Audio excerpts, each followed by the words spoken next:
A peptide drug can pass every release test, sit on the shelf looking perfectly clear, and quietly lose a chunk of its potency before it ever reaches a patient. And the molecule doing the damage is often a version of the drug itself. Peptides are some of the most powerful medicines we have ever made. They are also some of the most fragile. Hello, I'm Raghuveer Singh Parmar, Director Scientific Affairs at Resolve Mass Laboratories, and we work with pharma and biotech teams to track down how their peptide drugs degrade and prove it to a regulator. Today, we are going to walk through 6 hidden ways peptide drugs fall apart and exactly how scientists catch each one. If you have found anything valuable from this channel, I would request you to please subscribe. This gesture of appreciation really means a lot to us. Now, peptides sit in a strange middle ground, bigger and more complex than small molecule drugs, but far more delicate than antibodies. That's exactly why they degrade in ways teams don't expect. In 2 decades, peptides have gone from niche to everywhere. Insulin, the GLP-1 drugs for diabetes and weight loss, oncology and rare disease peptides, but each one is a chain of amino acid held together by bonds that water, oxygen, heat, and light are constantly trying to break. This instability isn't a manufacturing defect, it's a chemistry doing what chemistry does. And most of it stays invisible until you go looking it. So where does a peptide actually break? 6 degradation pathways show up again and again in 2 families. The chemical ones alter the amino acids or the backbone, deamidation, oxidation, and hydrolysis. The structural ones change the molecule shape and make it stick to itself. Aggregation, disulfide scrambling, and diketopiperazine formation. Something most videos on peptide stability skip over is that you rarely get just one. They happen together, which is what makes them so hard to pin down. The 3 chemical pathways are the quiet ones. Deamidation is the most common. An asparagine or glutamine converts to an acidic residue, shifting the molecule's charge, which you catch as a new peak on ion exchange or a +1 mass shift on LCMS. Oxidation hits methionine, tryptophan, and cysteine, usually from trace peroxides or metals, and shows up as a +16 mass. Hydrolysis cleaves the backbone, often at fragile aspartate proline bonds, snapping one peptide into 2. These 3 chemistries, 3 distinct fingerprints, all detectable if you know what to look for. Now, the structural failures are often the more dangerous ones. Aggregation is number 4. Molecules clump into dimers, oligomers, and particles. And because the immune system reads clusters as a threat, it's the pathway most tied to immunogenicity. You track it with size exclusion chromatography and light scattering. Number 5 is disulfide scrambling. The sulfur bridges swap partners, so the sequence is intact, but the shape is wrong, and non-reducing peptide mapping exposes it.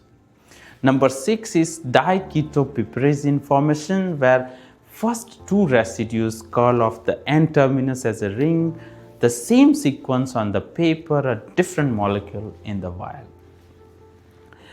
Here is the catch. Not every pathway carries the same weight. Aggregation usually sits at the top, is the one most likely to trigger an immune response and derail a program. Deamidation and oxidation are in the middle. They erode potency and create impurities, but they are usually controllable.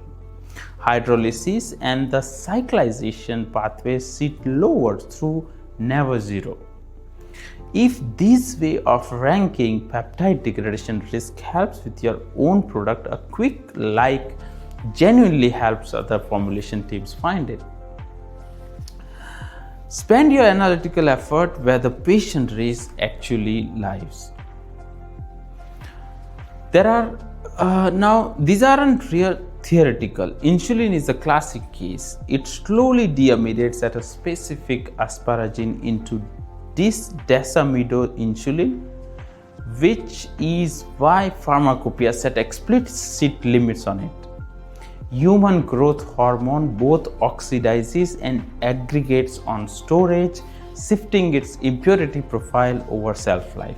And peptides like calcitonin and several GLP-1 analogs are notorious for aggregating, even forming fibrils under stress. At Resolve Mass, we have supported sponsors whose stability data looked clean until a forced degradation study revealed a pathway nobody had flagged.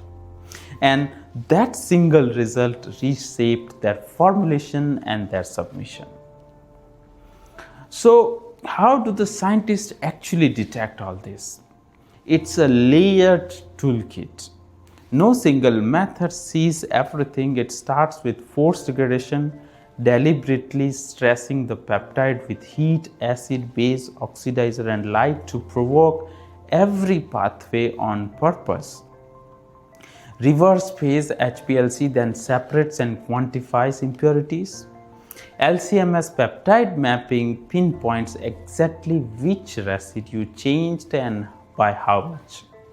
Size exclusion and charge variant methods catch aggregation and deamidation. And higher order structure tools, circular dichromism and calorimetry confirm the fold survived. Layer them together and every one of those 6 hidden pathways has a method that finds it. So, what should you walk away with today's videos in this discussion? Peptides are powerful but fragile.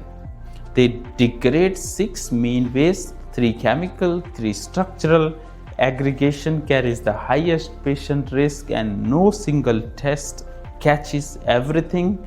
Detection is a layered toolkit built on forced degradation. Know the pathways and you know where to look for. If you are developing a peptide therapeutic and you want a CDMO or CRO partner in Canada or in North America that treats your study as really research peptide studies, Resolve Mass Laboratories supports small and mid-sized pharma and biotech teams from their early forced degradation studies through method validation and finally full end-to-end project submission. Thank you so much for watching this video till the end. Now, before you go, I want you to do 3 things. First, subscribe to this channel right now. The more you subscribe, the more valuable pharma insights, expert tips and industry updates that we can bring to you. Please comment your feedback. What we did wrong and what did we did right. Because the more you give us the feedback, the better we'll be able to make videos for you.